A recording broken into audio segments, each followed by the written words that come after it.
53 ദിവസമായി ഒരു കുടുംബത്തിൽ നിന്ന് 4 പേരെ കാണാനില്ലെന്ന് പരാതി. മലയൻകീഴ് വിളവൂർക്കൽ ശിവശൈലം വീട്ടിൽ വിഷ്ണുവും ഭാര്യയും 2 മക്കളെയുമാണ് കാണാതായത്. Malayinkeezhu police, Kattakkada DYSP, rural SP, മുഖ്യമന്ത്രി എന്നിവർക്ക് പരാതി നൽകിയെങ്കിലും ഇതുവരെ കണ്ടുപിടിക്കാനായില്ല. ഇന്ത്യൻ ആർമിയിൽ ജോലി ചെയ്തിരുന്ന റിട്ടയർഡ് ഉദ്യോഗസ്ഥന്റെ മകനാണ് വിഷ്ണു.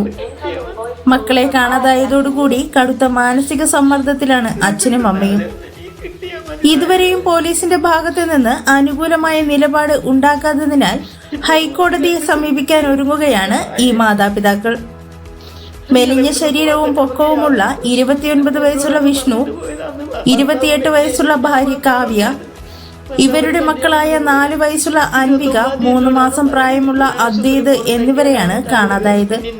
30/11/2024 തീയതി രാവിലെ 9 മണിയോടുകൂടി വിഷ്ണുവിന്റെ പേരിലുള്ള KL 74D 5777 number Tata punch കാറിൽ തൈക്കാട് ആശുപത്രിയിൽ പോകുന്നു എന്ന് പറഞ്ഞു പോയിട്ട് ഈ സമയം വരെ മടങ്ങി വന്നിട്ടില്ല എന്നതാണ് പരാതിയിൽ പറയുന്നത്. വിഷ്ണു, കാവ്യ, ഞങ്ങളുടെ മോൻ്റെ മോള് 4 വയസ്സായ അൻവിക, 3.5 മാസം പ്രായമുള്ള അദ്വൈത്, 4 പേരും കൂടെ നവംബർ 30 രാവിലെ ആശുപത്രി പോകണമെന്ന് പറഞ്ഞ് പോയതാണ്. തൈക്കാട് ഹോസ്പിറ്റലിൽ പോകുന്നു എന്ന് പറഞ്ഞ് അവർ പോയി. 29 രാത്രി എന്നോട് പറഞ്ഞു 2 പേരും, ഞങ്ങൾ നാളെ ആശുപത്രി പോകുന്നു. അങ്ങനെ കാറിൽ, ടാറ്റ പഞ്ച് കാറിൽ കയറി അവർ പോകുന്നു മാത്രമേ ഞാൻ കണ്ടിട്ടുള്ളൂ. വീട്ടിൽ നടന്ന് കയറി അവർ പോയിട്ട് ആശുപത്രി ഇരിക്കുന്നതായിട്ട് സ്റ്റാറ്റസ് ഇട്ടിട്ടുണ്ട്. മോയൊരു കപ്പിൽ ചായയും വെച്ചുകൊണ്ടിരിക്കുന്നു. അതിനുശേഷം ഇതുവരെ യാതൊരു ഞാൻ ഇനി കയറി ഇറങ്ങാത്ത ഒരു സ്ഥലമില്ല.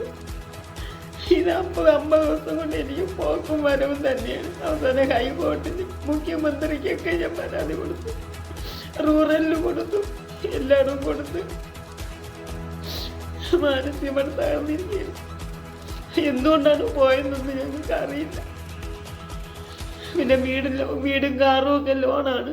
പിന്നെ മോന് നവംബർ വരെ ലോണൊക്കെ അടച്ചിട്ടുണ്ട്.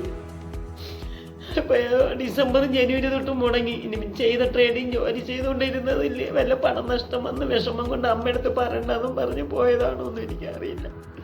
2 പേരും എന്നോട് ഒരു വകയും തുറന്ന് സംസാരിക്കാറില്ല, ഒരു വകയും പറഞ്ഞില്ല. പോയവർ ഇന്നേ വരെ തിരിച്ചു വന്നിട്ടുമില്ല. മൊബൈലൊക്കെ സ്വിച്ച് ഓഫുമാണ്. ബാങ്കുകാരോ ഫ്രണ്ട്സോ അമ്മയോ ആരെയും വിളിക്കാറുമില്ല. അവർ വിളിക്കുമ്പോൾ സ്വിച്ച് ഓഫാണ്. ഒരു വിവരം ഇതുവരെയും കിട്ടിയിട്ടില്ല.